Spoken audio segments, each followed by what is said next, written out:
저와 여러분들은 노예진 환경 속에 살아갑니다. 우리에게는 여러 환경들이 놓여져 있습니다. 그런데 이 환경들은 정리를 해보면 딱 두 가지로 정리가 될 수가 있습니다. 하나는 나와 직접적인 관계를 가지고 있는 환경이고, 또 하나는 나와 직접적 관계는 없지만은 간접적인 관계를 가진 환경입니다. 그러나 우리는 일반적으로 사람들이 생각할 때에 나와 직접적인 관계를 가지고 있는 그 환경에는 굉장히 민감합니다. 나의 간접적인 관계 속에 있는 것은 마치 제3자인 것처럼 느끼고 있고 판단하고 있습니다. 그러나 여러분들, 우리에게는 모든 환경들이 우리에게 영향력을 동일하게 끼치고 있다는 것을 우리는 자각해야 됩니다. 예를 들어서 우리 여러분들 미세먼지의 사건을 봅시다. 내가 미세먼지를 일으킨 사실이 없습니다. 환경을 통해서. 그 문제들은 여러 가지 환경적인 측면에서 차량에 대한 매연이라든지 아니면은 여러 가지 공장에 대한 그런 여러 가지 관계적인 측면에서, 또한 우리의 지형적인 문제로 통해서 일어나는, 나와 직접적인 관계는 아니지만 간접적으로 일어나는 이 환경이지만 이것이 나에게 직접적 영향을 끼치는 겁니다. 과거에는 이런 것들을 우리는 생각도 하지 않았었습니다. 관심의 대상도 되지 않았었습니다. 그러나 이것이 연구를 해보니까 이 문제로 인해서 사람들이 사망을 한 것이 20% 30%가 늘어나더라는 것입니다.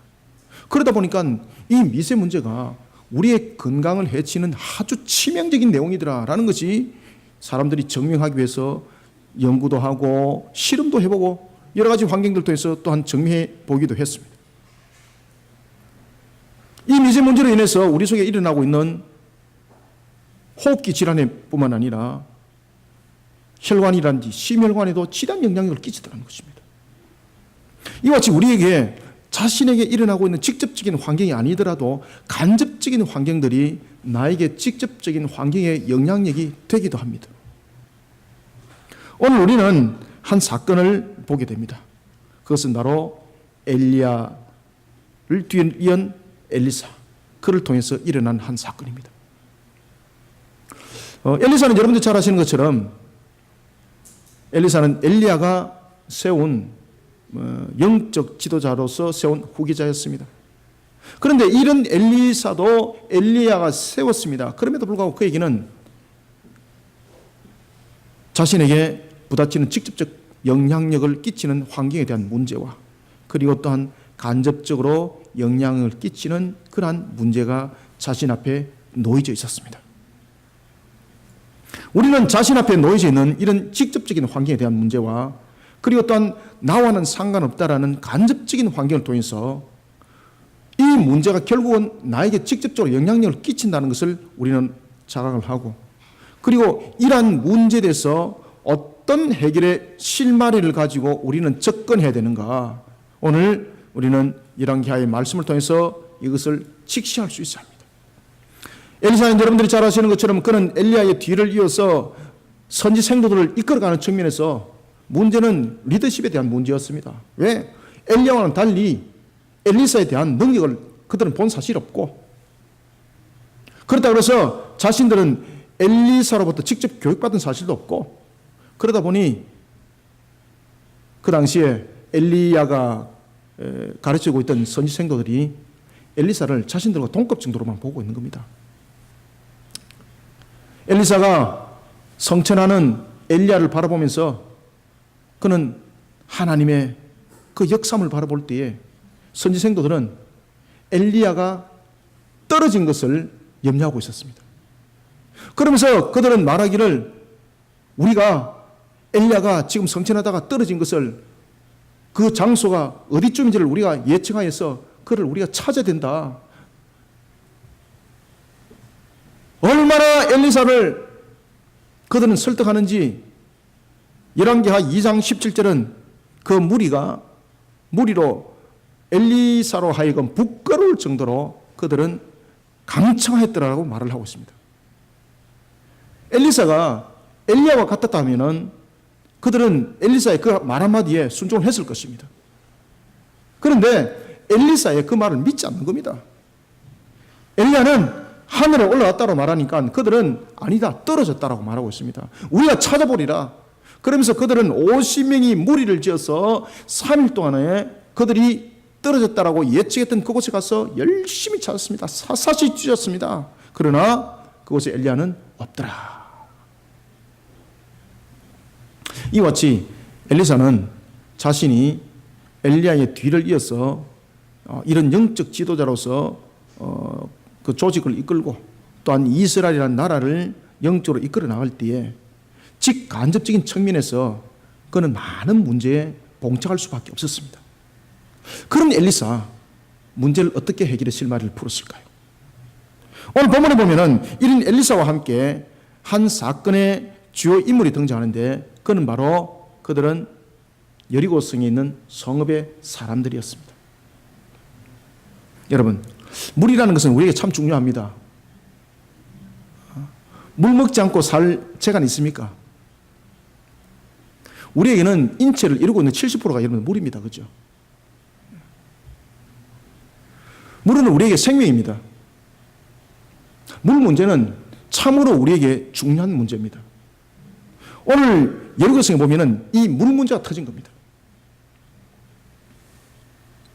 이 물 사건, 너무나도 절박한 이 사건 앞에 오늘 여리고성의 사람들과 그리고 또한 그들 앞에 놓여져 있는 엘리사, 그들은 이 문제 해결의 실마리를 자신들에게 그 위치 속에 세워진 직간접적인 그러한 환경들의 문제를 그들은 어떻게 풀어나갔을까? 오늘 이 본문의 말씀은 여러분들이 역사 속에서 일어났던 이 사실을 가지고 우리는 그저 지나왔던 한 환경에 대한 것을 이렇게 했구나라는 것을 보시는 것이 아니라 오늘도 동일하게 역사하시는 하나님의 그 개념 속에서 이 문제를 접근해야 되는 것입니다. 우리는 절박한 문제 앞에 놓여져 있을 때에 어떻게 우리는 해결의 실마리를 바라볼 것인가? 우리는 이런 문제 속에서 무엇을 붙들어야 될 것인가? 라는 것을 우리가 세 가지 관점으로 보도록 하겠습니다. 먼저 우리가 19절을 한번 읽어보겠습니다. 시작. 그 성읍 사람들이 엘리사에게 말하되 우리 주인께서 보시는 바와 같이 이 성읍의 위치는 좋으나 물이 나쁨으로 토산이 익지 못하고 떨어지나이다. 아멘.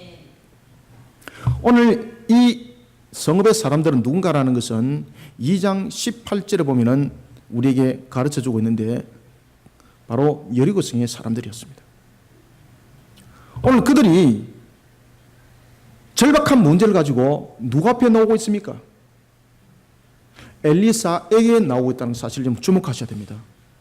문제가 있으신 건 엘리사에게 당연히 갔겠죠 라고 여러분 보시면 큰일 납니다.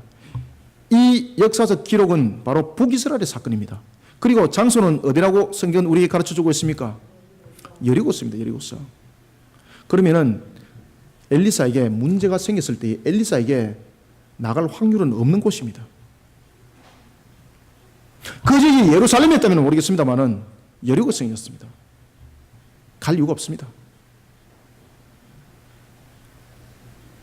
그러면 너무나도 답답했기 때문에 그 문제를 해결하기 위해서 그 사람들이 갔을 것이라고 보시면 큰일 납니다. 답답한 문제가 있어도 풀 사람이 있고 풀지 못할 사람이 있습니다. 이 사건이 일어났던 동기가 아합 왕과 직결되는 관계를 가지고 있습니다. 아합 왕은 물 문제가 일어났습니다. 7년에 대한 기근이 선포가 되었습니다. 그때 그는 이 문제를 해결하기 위해서 어디를 헤맵니까? 하나님 앞에 나가지 않습니다. 그런데 여리고성의 사람들은 하나님 앞에 나갑니다. 아합은 그 문제를 해결하기 위해서 그는 온갖 수단과 방법을 사용하여서 우물을 파고 그리고 또한 어떤 문제들을 통해서든 간에 자신의 신을 경배하는 것을 통해서 그는 문제를 풀으려고 그랬지 하나님 앞으로 나간 적은 없습니다. 그런데 오늘 본문에 보면은 여리고성 사람들은 자신들에게 물 문제가 터졌을 때에 어디를 향해서 나가고 있습니까? 바로 하나님을 향하여서 나가고 있다는 사실을 여러분들은 기억하셔야 됩니다. 따라서 우리는 먼저 19절 통해서 먼저 첫 번째 자신에게 절박한 문제가 놓여졌을 때에 절박한 상황 가운데 놓여졌을 때에 우리는 죄로 오염된 세상적인 세속의 방법을 사용해서는 안 된다는 겁니다. 그 문제를 우리는 그 문제 앞에서 무엇을 직시를 할 수 있어야 되는가 하면 그 문제 앞에서 우리는 주님 앞으로 나아가는 신앙을 먼저 가져야 합니다. 어떤 문제든 간에 그 문제에 대해서 우리는 항상 주님 앞으로 나가는 것을 습관처럼 가지는 우리의 모습이 만들어져야 합니다. 절박한 문제 앞에서도 죄로 오염된 세속적인 방법으로 그 문제를 풀어가는 자가 아니라 주님 앞에 그 문제를 신앙으로 안고 그 문제를 통해서 오히려 주님 앞에 다가서는 길을 찾아가는 성도들이 되시기를 바랍니다. 아니, 목사님 굉장히 좀 아리까리한 말씀을 하시네. 아리까리한 말씀이 아니라 확실한 말을 하고 있는 겁니다, 여러분들. 어떤 상황과 어떤 문제들이 풀어졌을 때에, 문제가 놓여졌을 때에 어떤 문제를 통해서도 여러분들 항상 하나님을 보시기 바랍니다. 그리고 항상 나의 신앙을 그 문제 앞에 던져놓고 질문을 항상 해보시길 바랍니다. 이거는요, 저와 여러분들을 영육간으로 하나님의 은혜 속으로 인도하는 아주 중요한 길입니다. 오늘 본문을 통해서도 여러분들 이것을 직시하고 있습니다. 이 본문이 오늘 그것을 우리에게 직시하면서 가르쳐주고 있습니다. 이스라엘 백성들, 그들에게는 정말로 뼈아픈 역사가 있습니다. 광야의 40년 역사. 얼마나 뼈아픈 역사인지 모릅니다. 그런데 이 광야의 40년 역사는 왜 일어났을까? 바로 징계의 40년 역사였습니다. 하나님 앞으로 나아가지 못하는 역사 때문에 그런 역사가 일어났던 겁니다. 그들은 그런 광야의 40년 징계를 마치고 난 뒤에 하나님의 언약궤를 앞세웠던 가나안 전투의 첫 번째 정복 전투가 있었는데 그것이 바로 여리고성의 전투였습니다. 여러분들 기억나십니까? 여리고성의 전투는 이스라엘이 어떻게 승리를 거뒀는지. 창을 던진 일이 있습니까? 활을 쏜 일이 있습니까? 아니면 몸으로 때운 일이 있습니까? 옛날에 6.25 사변 때처럼 말입니다. 인민군이 몸으로 그냥 때워가지고 연합군들을 갖다가 물리치면서 고지를 자신들이 점령했지 않습니까? 그런 사실이 있습니까? 여리고성 전투는 없습니다. 여리고성의 전투라는 것은 오로지 언약궤를 앞세웠고 7일 동안에 하나님께서 한 바퀴를 돌라 하셨고 마지막 제7일 날에 7바퀴를 돌면서 함성을 치르라 그랬습니다. 하나님께서 그 성벽을 밖에서 안으로 밀어서 무너뜨려 버렸습니다. 그것을 이스라엘 백성들은 봤던 것이 바로 가나안 전투의 첫 번째 정복 전투였던 여리고성이었습니다. 하나님은 그 전투를 통해서 이스라엘 백성들에게 중요한 것을 가르쳐 줍니다. 그것은 뭔가 하면은 지금 너희들이 앞으로 차지할 그 기업, 분명히 이와 같은 전투들이 일어난다. 그때에 어떤 전투를 통해서도 모든 전투는 하나님의 관점 속에서 하나님의 영광이 나타나는 전투가 되도록 하리라 라는 것이 바로 여리고성 전투의 표본이었습니다. 따라서 하나님께서는 이 여리고성을 하나님의 첫 번째 열매로 받아들인 것입니다. 그러면서 하나님께서 말씀하십니다. 이 여리고성을 누구도 재건축하지 마라. 만약에 누구든지 이 여리고성에 성문을 다시 세우는 자가 있다면 그는 저주를 받을 것이다. 왜 하나님께서 그렇게 선포했습니까? 이 여리고성이 이스라엘 백성들과 그리고 이방인들에게 점거물로 남겨두기 위하였습니다. 이스라엘의 12지파 가운데서 여러분들 잘 아시는 레위지파 하나님께서 기업을 주지를 않았습니다. 무엇이었습니까? 그들은 오직 하나님만을 섬기는 것으로서 하나님께서 남겨두었습니다. 마찬가지로 여리고성도 마찬가지입니다. 따라서 여리고성 전투가 일어났을 때에 하나님께서 어떤 명령을 내리셨습니까? 이 전투를 통해서 거뒀던 성리 너희들은 어떤 전리품도 취하지 말고 모든 전리품은 하나님께 드리는 예물이 되어야 된다라고 말하고 있었습니다. 그때 여러분이 잘 아시는 것처럼 아간이 그 예물을 취하게 됩니다. 하나님의 영광을 가로챈 거죠. 이와 같이 여리고성에 대한 전투는 굉장히 중요한 두 가지 개념을 가지고 있는데 첫 번째는 모든 가나안의 전투는 하나님의 영광을 드러내는 전투라는 것을 잊지 마라. 그래서 하나님께서 그것을 천년으로 받으신 겁니다. 마치 레위인을 받듯이 말입니다. 그러면서 두 번째는 이방인들 향해서 하나님께서 점거물을 삼았습니다. 바로 무엇인가 하면 여호와를 대적하고 우상을 섬기는 그 어떤 누구도 너희들이 강력하다고 말하고 있던 어떤 신들도 하나님은 용서하지 않는다. 반드시 심판한다. 이것을 여리고성을 무너뜨린 것을 통해서 이방인들로 하여금 보도록 했던 것입니다. 그러니 여리고성은 재건하지 말아야 될 것은 이런 두 가지 중요한 이유가 있기 때문에 하나님께서 재건하지 마라 그랬습니다. 이호서서 6장 26절에서 이 여리고성을 재건하는 자는 내가 저주하리라. 그런데 이 성을 재건하죠.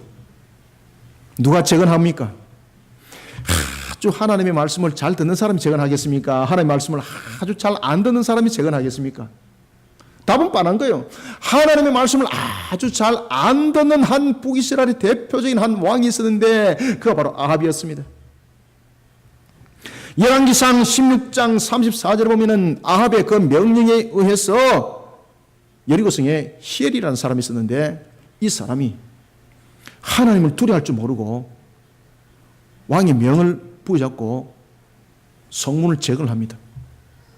그가 성문을 재건하는 것은 어떤 이유가 있겠습니까? 그가 분명히 성문을 재건하게 되면 재건하는 그에 대한 업적과 그에 대한 중심의 세력들이 형성된다는 것을 그는 알고 그는 성문을 재건하는 겁니다.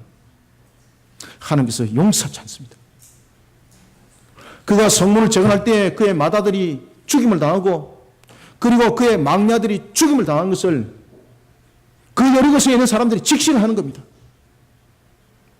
뿐만 아니라 이 여리고성에 대한 저주가 히엘에게만 영향력을 미치지 않았습니다. 그 여리고성을 성문을 재건한 것은 분명히 히엘이었습니다. 히엘이 직접적인 분명히 해함을 받아야 될 자들이 맡았습니다. 그런데 이 일로 인해서 여리고성 사람들이 간접적 영향력을 함께 받는 겁니다. 아시겠습니까? 그래서 우리는 어떤 환경이든 간에 직접적이고 간접적인 모든 환경들은 결국 나에게 돌아오는 환경입니다. 따라서 우리의 모든 환경들은 항상 우리가 하나님의 신앙을 향하여서 하나님의 신앙으로서 우리가 다가서는 모습이 되지 못하면 우리는 그 환경 속에서 제2차적인 제3차적인 관계 속에서 무너짐을 당하게 됩니다. 어떤 문제가 터졌을까요? 바로 물 문제였습니다. 물 문제. 하나님께서 그 물을 갖다가 완전히 그냥 막 희석시켜버려가지고 먹지 못할 물로 만들어버린 거죠. 그러니 이 물을 먹는 이들마다 어떤 역사가 일어났습니까? 생육하고 번성하는 역사가 일어난 것이 아니라 사망하고 무너지는 역사가 나타난 거예요. 이 물을 먹고. 물은 여러분이 잘 아시는 것처럼 생명의 근원을 이루고 있습니다. 그런데 생명의 근원을 이루고 있는 이 물을 먹었는데 생명의 근원이 아니라 바로 사망의 역사로 나타났던 겁니다. 임신한 여인이 그 물을 먹고 유산을 합니다. 생명을 잃어버립니다. 뿐만 아니라 새끼를 베었던 짐승이 그 물을 먹고 조산하고 새끼가 다 죽어버립니다. 뿐만 아니라 그 물을 통해서 나무들이 과일을 맺었습니다. 그리고 그 물을 먹은 나무들이 열매를 맺지 못하고 시들어버리고 열매를 맺은 그 열매는 제대로 익지도 못하고 전부 다 땅에 다 떨어져 버립니다.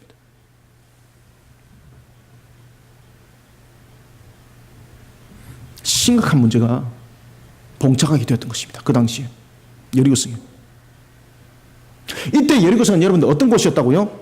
불신앙으로 가득 찬 곳이었습니다. 시엘과 같은 그런 불신앙으로 가득 찬 곳이었습니다. 시엘만 영향력을 받은 것이 아니라 그로 인해서 간접적인 영향력이 다른 사람에게도 모두 다 영향력을 끼치게 되었는데 그것이 바로 사망의 권세였습니다. 이 문제가 터졌단 말입니다. 이 문제가 터졌을 때에 이 문제를 해결한 사람들이 등장하는데 그것이 바로 성읍들의 사람들입니다. 성읍들의 사람들. 이름도 없고 위치도 없고 명예도 없고 가진 것도 없는 그 성읍의 사람들이었습니다. 그 성읍의 사람들이 어디로 갑니까? 땅을 팝니까? 여러분들 물의 문제가 터졌습니다. 그러면은 여러 성읍들의 사람들이 힘을 합쳐서 무엇을 파야 됩니까? 우물을 파야죠. 그 다음에 또 무엇을 찾으러 가야 됩니까? 우물을 파서도 안 나오면 무엇을 찾으러 가야 됩니까? 물이 어디서 건강한 물이 있는지를 물을 찾으러 가야 되는 것입니다. 그런데 이 성읍의 사람들은 땅을 판다든지 물을 찾으러 가지 않습니다. 아시겠습니까? 누구를 찾으러 왔습니까? 그렇죠. 하나님의 사람, 성읍 사람들 이름도 없습니다. 그 사람들에게는 명예도 없습니다. 권위도 없습니다. 그 성읍 사람들이라고만 그냥 표현할 뿐입니다. 그들이 엘리사에게 나갑니다. 19절 다시 한번 읽읍시다. 이것을 명심하시고 시작. 그 성읍 사람들이 엘리사에게 말하되 우리 주인께서 보시는 바와 같이 이 성읍의 위치는 좋으나 물이 나쁨으로 토산이 익지 못하고 떨어지나이다. 아멘. 그는 하나님의 선지자를 그들은 택합니다. 그리고 그들은 자신들의 절박한 문제 해결을 위해서 하나님 앞으로 나갔다는 이야기입니다.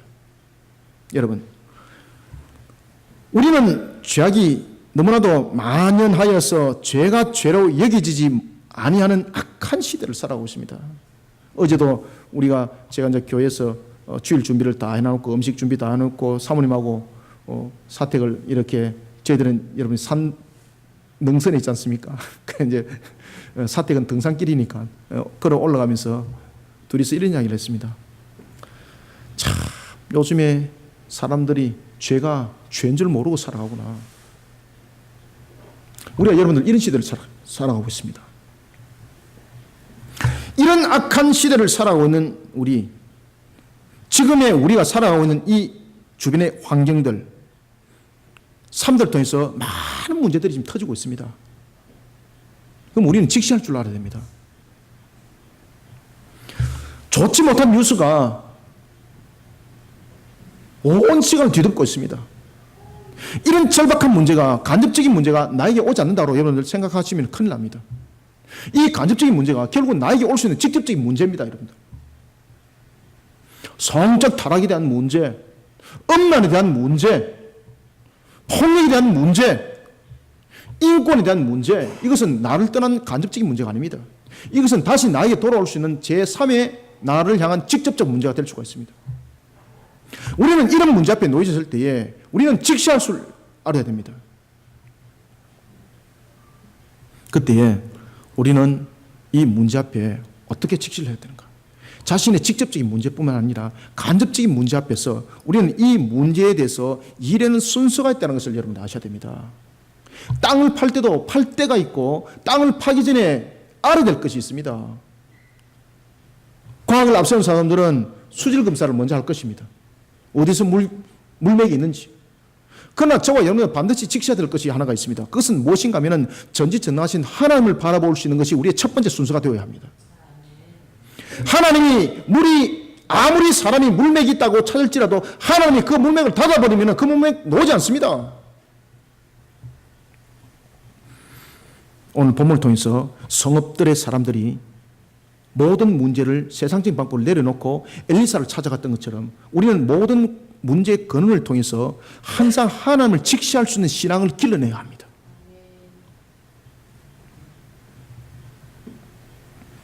아무리 쉽게 풀린 문제라도 우리는 하나님께서 여리고성을 향해서 보여주었던 말씀처럼 여리고성에 하늘의 문을 닫아버리면 그곳은 비 내리지 않습니다.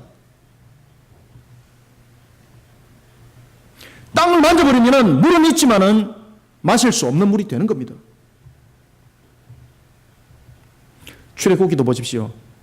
마라의 선물, 사람들이 먹지 못하지만은 하나님께서 그 마라의 선물에 하나님의 말씀에 순종하였던 모세를 통하여 한 가지나무를 던지라. 그 가지나무를 던짐으로써 하나님께서 그 쓴물을 단물로 마실 물로 변화시킨 사건 기억하십니까?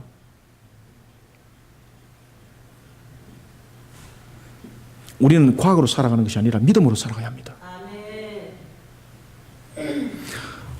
열왕기 하 2장에서 오늘 주신 말씀처럼 역대상 6장 11절에도 이런 말씀을 우리에게 주고 있습니다.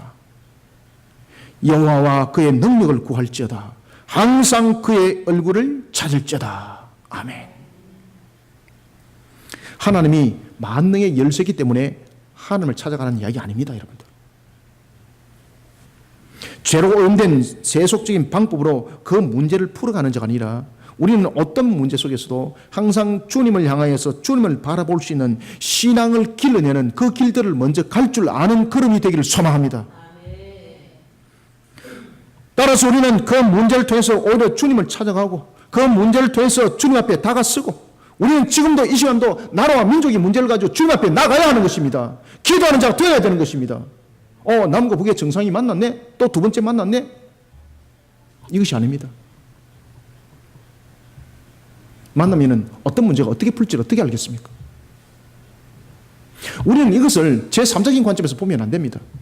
이것은 우리에게 다시 돌아올 수 있는 환경의 문제가 되는 겁니다. 우리는 여기서 정치, 경제, 군사적인 문제로서 해법이 아닙니다. 하나님께서 그들을 만지셔야 합니다. 따라서 우리는 자신에게 놓이는 직간접적인 문제 앞에 오늘도 우리는 성읍들의 사람들이 엘리사를 하나님의 사람을 찾아간 것처럼 오늘도 우리는 자신에게 크고 작은 환경의 문제, 직간접적인 환경의 문제를 가지고 하나님 앞으로 다가서는 그런 신앙의 걸음으로 주님 앞에서 문제 해결받는 그런 절박한 문제를 통해서 오히려 복된 길을 되찾는 우리 성도들이 되시기를 주님의 이름으로 축원합니다. 그 다음에 두 번째는 자신 앞에 놓여진 여러 가지 환경적인 문제, 절박한 문제를 우리는 어떻게 해결의 실마리를 풀어나가야 되는가. 자, 20절을 두 번째 읽어보겠습니다. 시작. 엘리사가 이르되 새 그릇에 소금을 담아 내게로 가져오라 하매 곧 가져온지라. 아멘. 자, 여러분들 여기서 굉장히 중요한 것을 여러분 두 가지를 주목하셔야 됩니다. 첫 번째는 새 그릇과 소금이에요. 그런데 그보다 더 중요한 것이 있습니다. 무엇일까요? 무엇일까요? 예? 가져왔다는 겁니다. 가져왔다는 거 아시겠습니까? 가져왔다는 것은 무엇을 뜻하고 있습니까? 그렇죠. 제가 지금 이 본문을 풀어볼 테니까 잘 여러분들 기억하십시오. 지금 이 내용이 어떤 이야기를 하고 있는가 여러분 잘 기억하십시오. 그래서 우리는 두 번째 자신의 절박한 문제 앞에서 이 문제를 어떻게 해결해야 되는가 아십니까? 이 절박한 문제 앞에서도 하나님의 말씀에 대한 절대적인 신뢰입니다. 하나님의 말씀에 대한 절대적인 신뢰와 순종이라는 순수한 신앙의 자세로 그 문제를 바라보고 주님의 은혜의 결실의 열매를 맺어가는 자들이 되시길 바랍니다. 여러분, 물에 관한 절박한 문제를 가지고 자신 앞에 나온 사람들 향해서 엘리야는 어떤 조치를 취했을까요? 엘리야는 이해할 수 없는 두 가지 조치를 취합니다. 첫 번째는 새 그릇을 준비하라는 것이었고, 그리고 또 다른 한 가지는 그 새 그릇에 소금을 담아서 나에게 다시 나오라는 것이었습니다. 그러면 무엇이 성립이 되어야 됩니까? 그 말을 신뢰하고 그 말을 순종하는 것까지 성립이 되어야만이 이 문제는 풀려난다는 이야기입니다. 그러면 엘리사는 왜 햇빛이면 다른 그릇도 아니고 이왕이면 여러분 금그릇에 담아오라면 괜찮잖아요. 좀 빛깔도 있고. 그죠? 그들이 그렇게 절박한 상황에 놓여져 있는데 야 너희들은 금 대접에 담아오라 이러면 여러분들 좀 신비성도 담겨져 있고 긴박감도 좀 그 속에 묻어져 있을 것 아니겠습니까? 근데 엘리사가 새 그릇이라고 말하고 있습니다. 이 새 그릇이라는 것은 가치 있는 그릇이 아닙니다. 어떤 그릇이든 간에 새 그릇은 될 수 있습니까? 없습니까? 될 수 있습니다. 금그릇도 헌그릇이 될 수 있고 새그릇이 될 수 있습니다. 질그릇도 헌그릇이 될 수 있고 새그릇이 될 수 있습니다. 그래서 조건은 새그릇이 어떤 재질인가를 말하고 있지 않다는 이야기입니다. 중요한 것은. 그러면 이 새그릇이라는 것은 어떤 그릇이라도 새그릇이면 된다는 이야기입니다. 왜 엘리사는 그러면 새그릇을 말했을까라는 것입니다. 여러분, 새그릇은 두 가지 성격을 담고 있습니다. 첫 번째는 한 번도 사용해 본 적이 없는 그릇. 두 번째는 그 당시에는 여러분들 이 그릇들이 보면 우상 숭배 속에 많이 사용이 되었습니다. 그러면 두 번째는 이 새 그릇은 어떤 의미를 담고 있는가 하면 바로 우상 숭배에 사용된 일이 없는 그릇. 어떤 이유 때문에 지금 엘리사가 그렇게 이야기를 할까? 그러면 왜 그 그릇에 소금을 담아오라 그랬을까 여러분들? 소금은 여러분들이 잘 아시는 것처럼 오늘도 여러분들 소금 안 먹고 오신 분 있습니까? 소금 안 먹고 오신 분 손 한번 들어보세요. 김치 드셨죠? 그건 무엇으로 재립니까? 소금. 여러분들 가장 단맛을 내는 것은 무엇입니까? 소금이다, 소금. 가장 단맛을 낼 때는 소금이 없으면 안 됩니다. 이와 같이 소금은 음식에 맛을 내고 조화를 이루는 일에 있어서 참 중요한 재료입니다.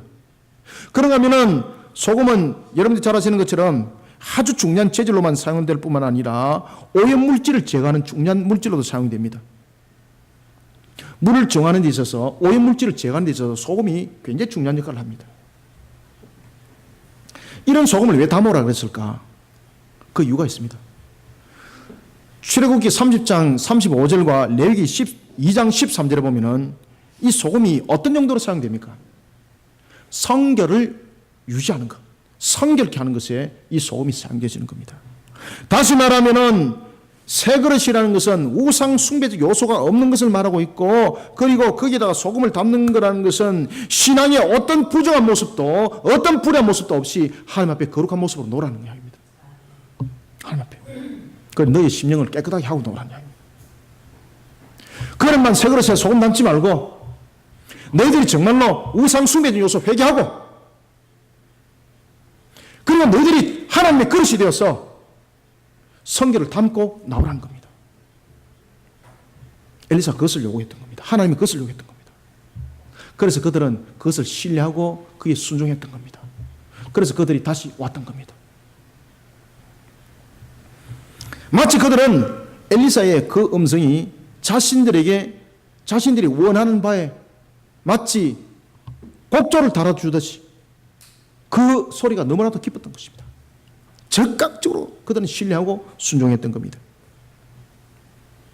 그런데 여러분, 소금에 맹점이 하나가 있습니다.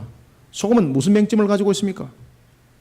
정화시키는 장점을 가지고 있고 맛을 내는 장점을 가지고 있는 반면에, 물에 만약에 소금이 던져지면 그 물은 먹을까요, 못 먹을까요? 못 먹습니다. 여러분, 바닷물을 좋아하세요? 여러분, 우리 교회에서 차 타고 5분 가면 해운대 바다지 않습니까?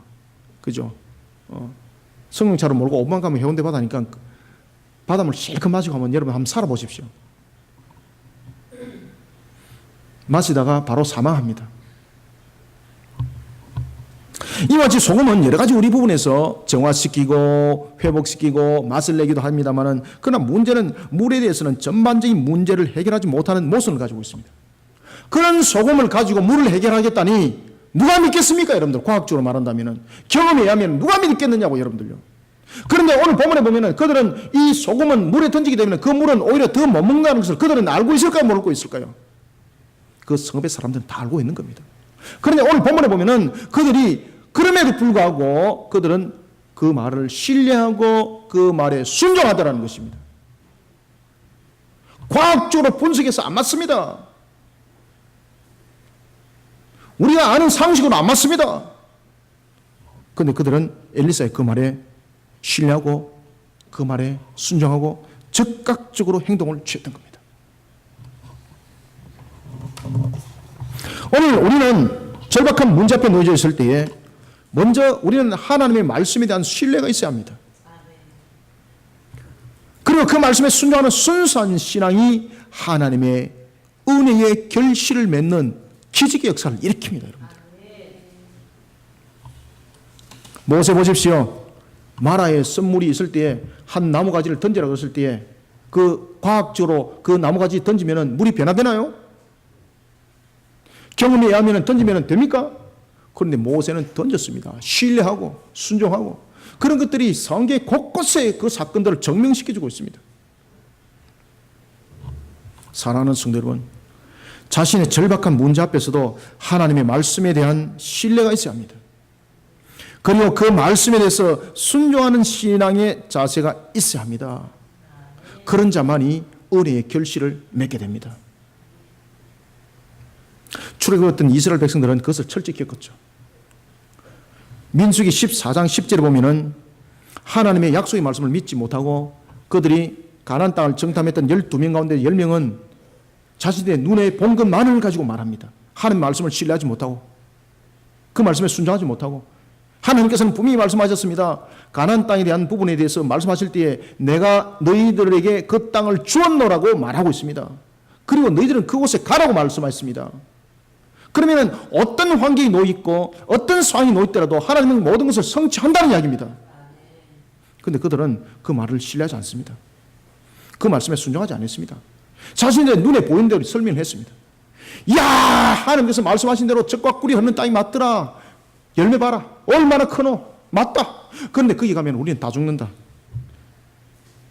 아낙 자손과 같은 기골이 장대한 자들이 있어서 우리는 그들 앞에 메뚜기와 같다. 여러분들, 영규가 혼자 메뚜기 10만 마리하고 싸우면은 영규가 이길까요? 메뚜기가 이길까요? 예?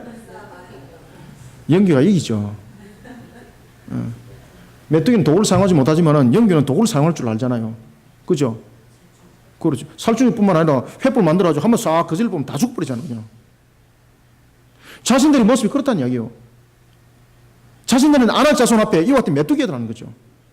어떤 능력으로도 이길 수 없다는 거죠. 그 내용을 들었던 무리들이 불신앙을 일으키고 하나님을 불신하게 되고 그걸로 통해서 그들은 가나안 땅을 점령하고 가나안 땅에서 기업을 얻은 것이 아니라 하나님으로부터 징계를 받아서 38년 약 40년이라는 광야 속에서 60만 3,548명이 다 죽습니다. 그들은 자연사가 아닙니다. 징벌로서 죽은 겁니다. 그래서 제가 여러분들 계산기 한번 두드려 듣지 않습니까?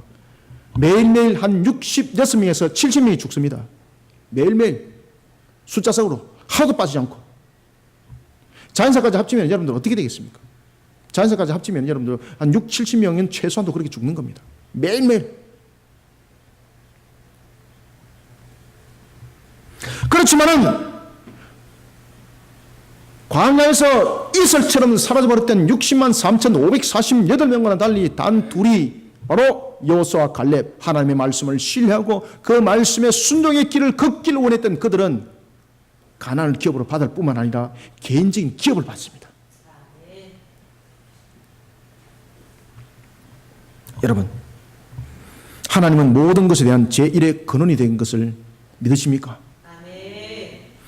세상적인 시야로 바라보면 너무 지나친 종교 행위 속에 빠지면 본인만 손해본다고 말하고 있습니다. 맞습니까? 맞습니다. 아닙니다. 잘못된 속인에 귀를 기울이면 안 됩니다. 문제가 절박하든 절박하지 않든 하나님의 말씀이 무엇을 말하는지 먼저 찾아가는 순수한 신앙의 자세를 가져야 합니다. 그리고 하나님의 말씀에 대해서 절대적으로 신뢰를 하는 신앙을 가져야 합니다.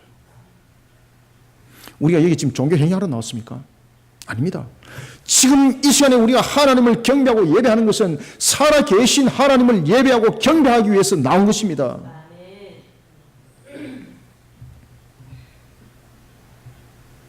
하나님의 말씀이 우리를 그 사실을 가르쳐 줬기 때문에 우리는 그 말씀을 신뢰하고 그 말씀에 순종하면서 오늘도 하나님께 경배와 영광을 올려드리는 예배 가운데 우리는 나왔습니다. 그 말씀에 순종하는 자, 여호수아 갈렙처럼 뿐만 아니라 오늘 본문에 등장하고 있는 그 성읍의 사람들, 이름도 없고 권력을 가진 자들도 아니었고 그 당시에 유명한 자도 아니었던 그 성읍의 사람들처럼 우리는 하나님의 그 말씀에 신뢰하고 순종하는 신앙의 모습들로, 순수한 신앙의 모습들로 먼저 나가는 우리의 모습들이 되기를 소망합니다. 하나님은 그 모습을 기뻐합니다. 어제나 오늘이나 변함없으시는 하나님, 천지 만물을 창조하신 그 창조의 능력으로 오늘도 우리에게 직간접적으로 놓이는 그 문제를 통해서 우리에게 은혜의 단비를 부어주기를 원하고 계십니다. 오늘도 이란 속에 이란 신앙으로 세상을 이겨나가고 절박한 문제를 해결해 나가는 우리 모든 성도들이 되시기를 소망합니다. 그리고 마지막으로 우리가 세 번째 21절을 읽습니다. 시작. 엘리사가 물 근원으로 나아가서 소금을 그 가운데 던지며 이르되 여호와의 말씀이 내가 이 물을 고쳤으니 그로부터 다시는 죽음이나 열매 맺지 못함이 없을지니라 하셨느니라. 아멘.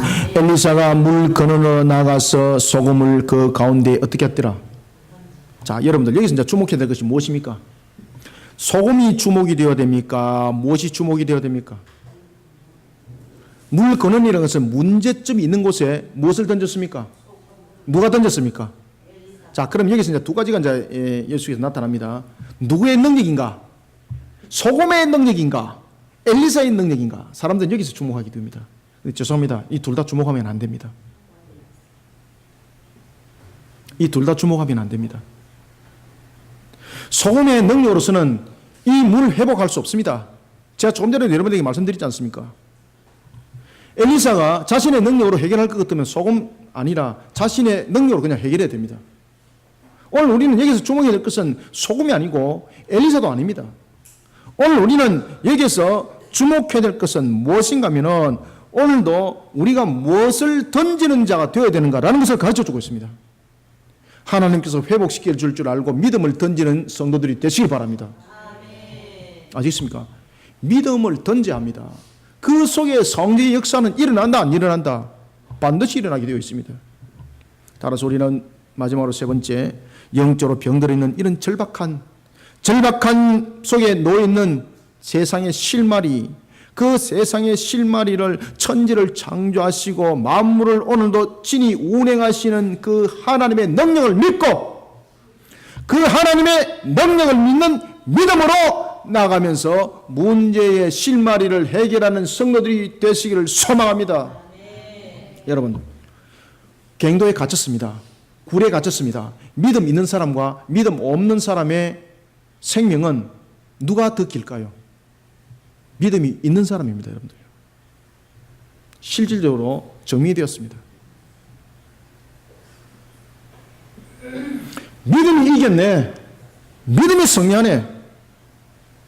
뿐만 아니라 여러분들 기도의 능력이라는 것은, 믿음이 있는 자들의 기도의 능력이라는 것은 내가 기도의 능력이 있기 때문이 아니라 내가 기도하지만은 그것을 믿음으로 받아들이는 사람에게 능력으로 나타납니다.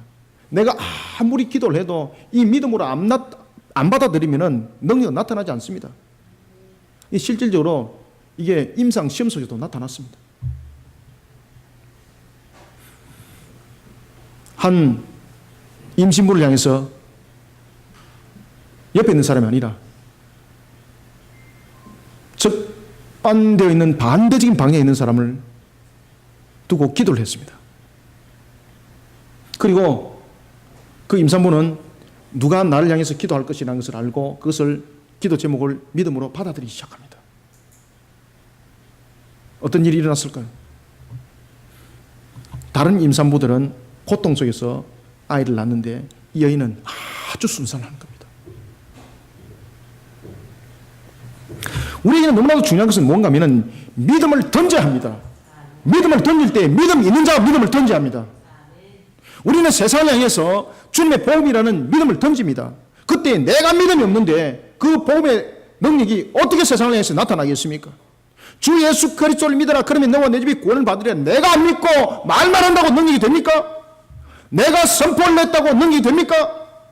칼발드처럼 내가 말씀을 선포하니 능력이 되는 것입니까? 아닙니다. 창세기를 우화로 믿고 있는데 그것에 무슨 능력이 나타납니까? 말씀에 대한 그 성읍의 사람들, 오늘도 여러분들 말씀에 대한 그 성읍의 사람들은 순종의 물질을 취한 엘리사, 말씀에 대한 그 성읍의 사람들은 순종의 물질을 가지고 나갔고 엘리사는 그 순종의 물질을 받았습니다. 이 두 분류 속에 사람들의 공통점이 있습니다. 무엇입니까? 이 성읍의 사람들은 순종의 물질을 가지고 엘리사에게 나갔습니다. 무엇을 믿고? 이 물의 근원이 회복이 될 줄 믿고 나갔습니다. 맞습니까? 그러면 엘리사는 이 사람들이 믿음으로 나온 이 믿음이 그 물의 근원에 던져졌을 때에 회복이 될 걸 믿고 던졌을까요? 안 믿고 던졌을까요? 그렇죠. 믿고. 그러니 오늘 성경은 주목해야 될 것은 소금이 아니고 엘리사 아닙니다. 바로 믿음입니다. 믿음. 믿는 믿음, 똑바른 믿음. 세상을 향해서 인쇄체에 기록된 말 증가하는 사람 되지 말고 살아계신 하나님을 십자가의 복음을 내가 믿는데 어떻게 세상 속에 주 예수 그리스도를 믿으라 한다고 그것이 능력으로 나타나겠습니까? 내가 안 믿는데. 엘리사가 말씀을 선포했기 때문이 아니었습니다. 그렇다고 해서 그 물의 근원은 소금이 회복시킨 것도 아닙니다. 여러분, 요한복음 1장 1절 보면 이런 말씀을 하십니다. 태초에 말씀이 계시니 이 말씀이 하나님과 함께 계셨으니 이 말씀은 곧 하나님이라자. 하나님이시라. 하나님이시라. 하나님이시라. 하나님이신 그분이 우리에게 주신 말씀을 믿으시길 바랍니다. 그 믿는 말씀을 던지는 믿음을 가지시길 바랍니다. 그러니 주께서 말씀하셨습니다. 마태복음 28장에서 그리고 사도행전 1장 8절에서 말씀하셨습니다. 너희들은 어디까지 가라? 그럼요. 땅까지 가라 그러니까 땅끝은 고사하고 자기 골도 안 벗어나려고 그러는데 뭐 신뢰 안 한다는 거죠. 하나님 여기가 조사오니 신뢰 안 한다는 거죠. 사랑하는 성도 여러분, 주님의 말씀에 신뢰하고 나가시면 됩니다. 어떤 분들은 그럴 겁니다. 야, 끓이심 교회는 목사부터 시작해서 성도들이 좀 또라이네. 사랑하는 성도 여러분, 주님의 말씀 속에 살아나가는 자는 세상 사람들이 우리를 비정상적으로 여길 때에 주님께서는 우리에게 말씀하십니다. 내가 너를 알고 있다. 내가 너를 아노라. 주님이 위로하고 계십니다, 여러분들. 저도 여러분 그런 일들을 많이 안 당하겠습니까? 그래서 제 혼자 앉아서 기도할 때 저 그럽니다. 하나님, 너무 힘들어요. 오늘 나를 좀 위로해 주세요. 하나님, 내가 힘들어요. 정말로 나를 좀 위로해 주세요. 그럼 하나님이요, 위로의 메시지를 꼭 보내주세요, 여러분. 아시겠습니까? 그러면서 종아, 맞아. 그 사이 맞아. 열심히 해. 근데 열심히 하면 여러분들 금도 떨어지고 뭐 그물도 푹푹 생기고 이래야 되는데 아니잖아요, 여러분들요. 내 몸만 무너지고 이틀 동안 제가 여러분들 완전히 땅바닥에 있다가 제가 올라왔습니다. 제가 이틀 동안 제가 말로서는 표현을 그때도 안 했는데, 야, 이것이 이 호흡을 내가 할 수 있을까라고 할 정도로 호흡 안 해도 힘들었고 그런 일이 있었어요. 저희 요 이틀 전에. 그래서 하나님께 그래서 하나님, 종을 위로해 주십시오. 종을 위로해 주십시오. 하나님께서 나를 위로하시고 만지시면은 죄가 회복돼서 일어날 줄 믿습니다. 어떤 일이 났을까요, 여러분들요? 그래서 제가 어저께부터 말짱하게 지금 이렇게 있는 겁니다, 제가. 얼마나 감사한지, 여러분들. 엘리사가 소금을 물의 근을 향해서 던졌을 때에 그의 던짐의 행위가 아닙니다. 엘리사가 내가 이 물을 고쳤으니라고 했던 그 내는 바로 주님의 음성입니다. 엘리사는 주님께서 반드시 이것을 고쳐줄 것이라는 믿음을 가지고 던졌습니다. 소금의 사람들은 그 소금을 하나님께서 회복시켜 줄 것을 믿고 나왔습니다. 그것을 물건에, 문제인 물건에 던지니 물이 회복되었더라는 것입니다. 사랑하는 성도 여러분, 우리는 오늘 성읍의 사람들처럼 엘리사처럼 영적으로 병들어 있는 절박한 세상을 세속적인 방법으로 우리는 그들의 생명의 근원을 해결할 수 없습니다. 오늘도 하나님의 말씀을 그들에게 던져야 합니다. 문제는 하나님의 말씀을 던져야 되는데 문제는 성령의 역사는 어떻게 일어나는가? 우리가 믿음이 없으면 하나님의 말씀을 던져도 요한복음 1장 1절의 말씀은 분명히 하나님의 말씀은 능력이라 하였습니다. 분명히 말씀이 하나님이라 하였습니다. 그런데 우리가 믿음이 없이 던지면 그것은 그냥 던지는 소리에 불과한 것입니다.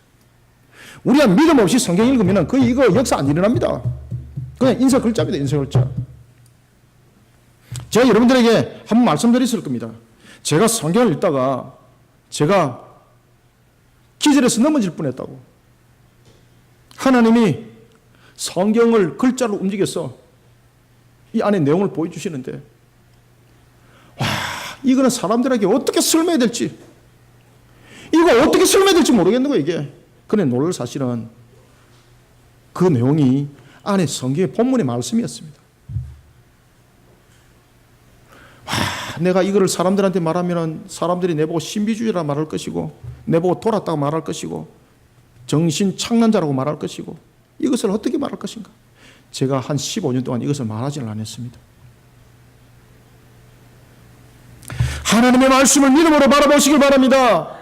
그러면 하나님이 우리의 영을 움직여줘요. 여러분들 아시겠습니까? 교통이 일어나요.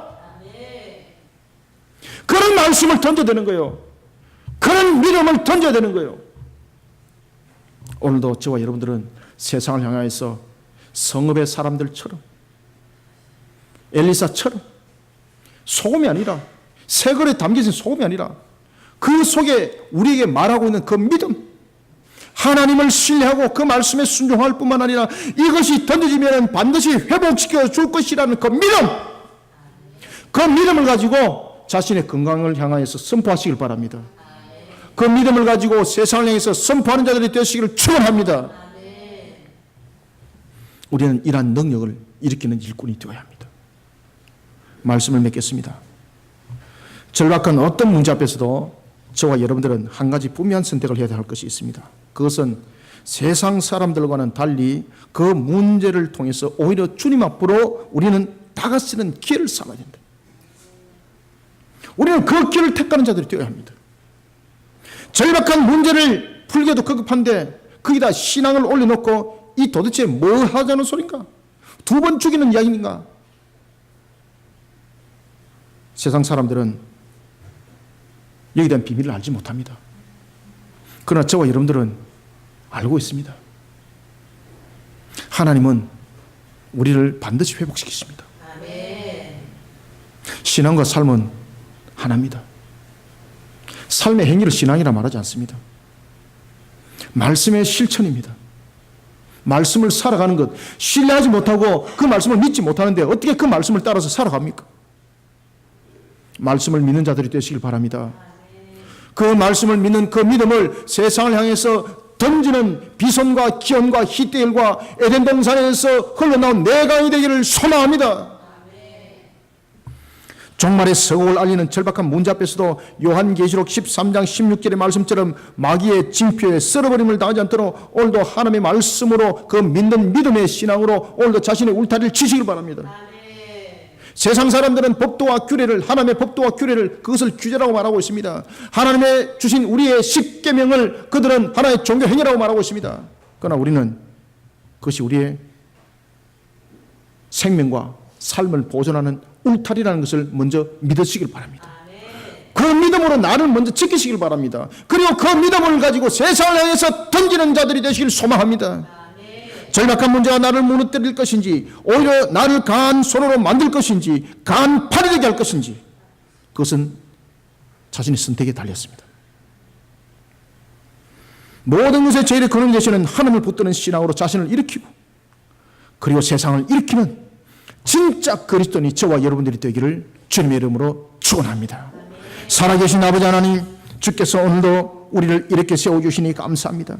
눈에는 보지 아니할지라도 살아계신 하나님을 믿음으로 바라보게 하시고 오늘도 우리에게 절박한 문제 앞에 해결의 실마리를 세속적인 방법이 아니라 먼저 우리가 하나님을 향한 신앙의 걸음을 걷게 하고 우리로 하여금 크고 작은 문제를 구분하여서 신앙하는 자들이 아니라 모든 근원이 되시는 하나님 앞에 먼저 엎드려 은혜를 구하는 신앙의 근본 속에 뿐만 아니라 우리로 하여금 주의 말씀을 믿고 신뢰하는 그 순종의 걸음으로 또한 하나님의 말씀을 믿는 믿음으로 나의 환경을 향하여서 던지는 자 그리고 또한 그 믿는 믿음을 세상을 향하여서 불의한 자들 향하여 서러져간 영혼들 향해서 던지는 하나님의 말씀에 순종하는 종들이 다 되게 하여 주시옵소서. 이라여서 우리가 세상 앞에 놓여져 있는 해결의 실마리 절박한 상황 속에 놓여진 문제를 주님의 능력으로 성령께서 회복하는 능력으로 일어서게 하여 주시옵소서. 오늘도 주님이 주신 은혜 속에 우리 모든 성도들에게 주신 말씀은 에스겔서 34장의 복된 소낙비가 될 뿐만 아니라 37장의 마른 뼈가 살아나는 능력의 역사함으로 일어나게 하여 주시옵소서. 살아계신 하나님, 종말이 우리 속에 주어지는 것은 하나님 나라를 향한 완전성의 서울 울리는 것이니 세상 사람들은 그것을 가지고 우리로 하여금 착각이라고 말할지라도 우리는 믿음을 가지고 세상을 향해서 오직 주 예수 그리스도의 십자의 복음을 전하고 오늘도 그 정인의 길들을 걸어가게 부족함이 없는 걸음으로 힘있게 달려가게 도와주시옵소서. 이 모든 사역들을 이루어가기 위하여 우리 그리심 교회 가운데 주님께서 영적 건강 공동체를 세우라고 주신 세 가지 사역이 싸우니 먼저 말씀을 가르치는 사역, 바른 교리를 가르치는 사역 뿐만 아니라 유대와 사마리아와 땅끝까지 이르러서 예루살렘을 포함한 모든 지경에 이르러 복음의 정인이 되라고 했던 것을 믿음으로 행하는 자가 되기를 원하며, 세 번째는 주님의 사랑을 실천하는 자로서 이 모든 것 또한 사역을 이뤄나기를 원합니다. 또한 바로 권한 것은 6월 10일 날 우리 그리심 교회 가운데 하나님의 장막을 열어주셔서 주의 일꾼들로 세워진 날이 되게 하여 주시고, 하나님의 역사함 속에 이른 백성이 모아진 역사 나타나 우리에게 절박한 세상의 상황들이 이제 새하늘과 새 땅으로 열리지는 회복의 걸음을 걷는 날이 되게 하여 주시옵소서. 하나님 아버지 감사합니다. 오늘 이와 같이 주신 말씀이 우리 모든 성도들에게 은혜의 담비로 부어지기를 소망하며 예수님의 이름으로 기도드립니다.